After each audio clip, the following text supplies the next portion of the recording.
The Lord will lead you to still waters if only you would trust in Him. When the fingers are being pointed at you, leaving you confused and frustrated, do you trust in God to bring you to justice? When lies are being believed, even though you only speak truth, do you trust in God to see you through that situation? The days seem to be getting more chaotic, from wars and rumors of wars to inflation, mass shootings, earthquakes, and so forth. With everything going on in the world and in our own households, is it even possible to stay positive and be happy? When you are faced with uncertainty, troubles, and endless worries, that is when your faith and trust in God needs to be unshakable. It is easy to be grateful to God when times are good, but do you still have that same gladness in your heart when things are going from bad to worse? If the answer is no, then you're not alone. It can be difficult to be hopeful when you're feeling down, paralyzed, or overwhelmed. In order to trust in God, you need to do these 3 vital things. Number 1, surrender to His will. That means you need to follow and listen to what God is saying. You won't understand His ways or even agree with it at the time, but do it anyways. He knows best. Yielding to God is letting go of everything you think you know. Letting go of the what ifs, doubts, worries, and control. Think of yourself as floating in the water, holding on to nothing, not even having a life vest on.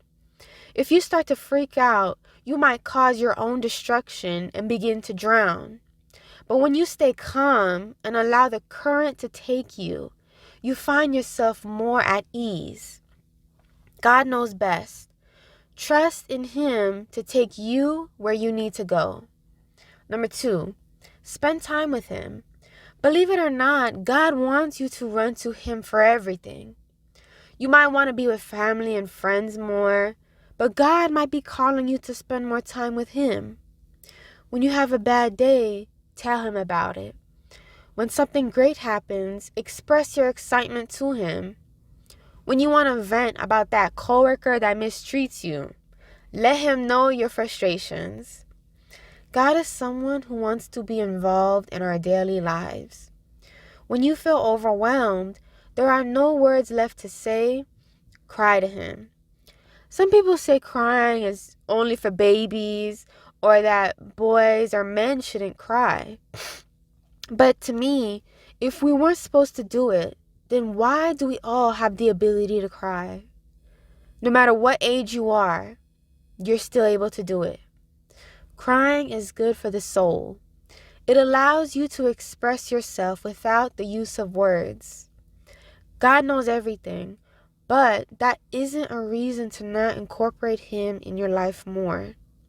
He cares about you and your well-being. God is truly the only one that could possibly love and care about you unconditionally. He loves you more than your own parents or loved ones ever could. Number 3, read the Bible. There are so many stories where people were faced with uncertainty, unheard of situations, dealing with turmoil and misfortune, and terrified for their lives. But they still trusted God to see them through it all. The Bible is so powerful. It will give you the necessary wisdom, discernment, and confidence to trust in God more. It will also teach you so much about His personality and characteristics. Do you really know who He is, aside from being the Creator? I would encourage you all to read the story of Job. Now, Job was a righteous man who had great faith in the Lord. But the devil wanted to show that Job is only faithful to God because of all his wealth and abundance. So the devil managed to wipe out all of Job's animals, servants, properties, children, and his good health. Yet Job still remained faithful and loyal to God. His wife encouraged him to curse God's name, but he didn't. His friends even accused him of doing something wrong to deserve all these misfortunes. There is more to the story, but I'll save that for you to read. Here is a hidden gem you might not know. The phrase, "do not be afraid," is mentioned 365 times in the Bible. That is a daily reminder to us that we don't need to be fearful of what the days will bring. God is confident in himself to keep his word. He is bigger than your problems, worries, and pain. You need to get to a point that you seek the Lord wholeheartedly. This will allow you to be confident and secure in God's promises. You will then feel a sense of peace in the midst of the storm. Thank you for watching. Check out my other biblical videos for more encouragement. Don't forget to like, comment, and subscribe. I'll see you all next time.